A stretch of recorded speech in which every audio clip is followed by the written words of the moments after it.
Elle me croit pas. Mais si, pourtant c'est vrai. Et donc je vais demander à un musicien de venir sur scène, s'il est encore là, je ne sais pas. Moi je vois rien d'ici. C'est David Obel. Est-ce que David est là? Il est là, David. Tu es là? Ouais. Tu viens, David? Il est pas parti encore. On va vous jouer un morceau avec David Obel. Voilà. Flûte, vous allez voir.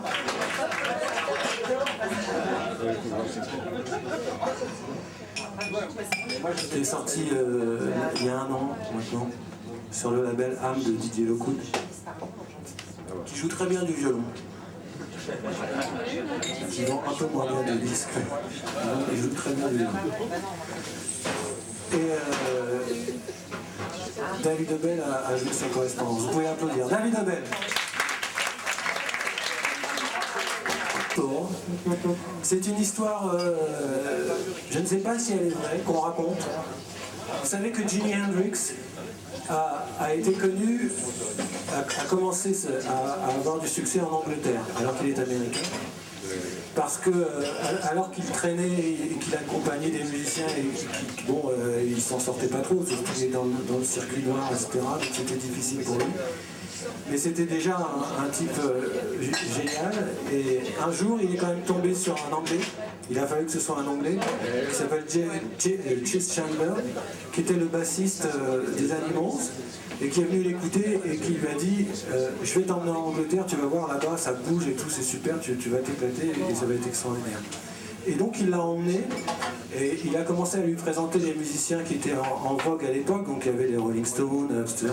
Et le dieu de la guitare, c'était à l'époque, c'était Eric Clapton. Nous étions en 1966.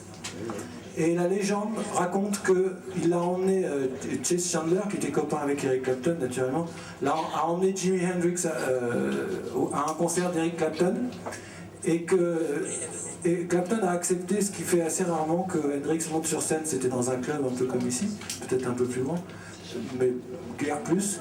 Et il a accepté que Hendrix monte sur scène avec lui, et Hendrix a joué Killing Floor, le morceau qu'on va jouer.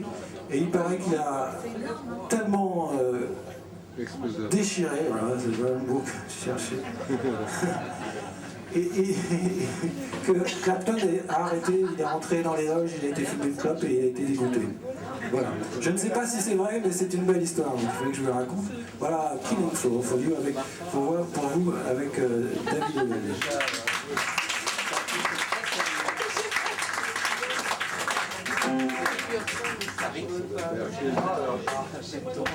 Ah non, vous n'avez pas passé au moment où il va démarrer, mais c'est pas vrai.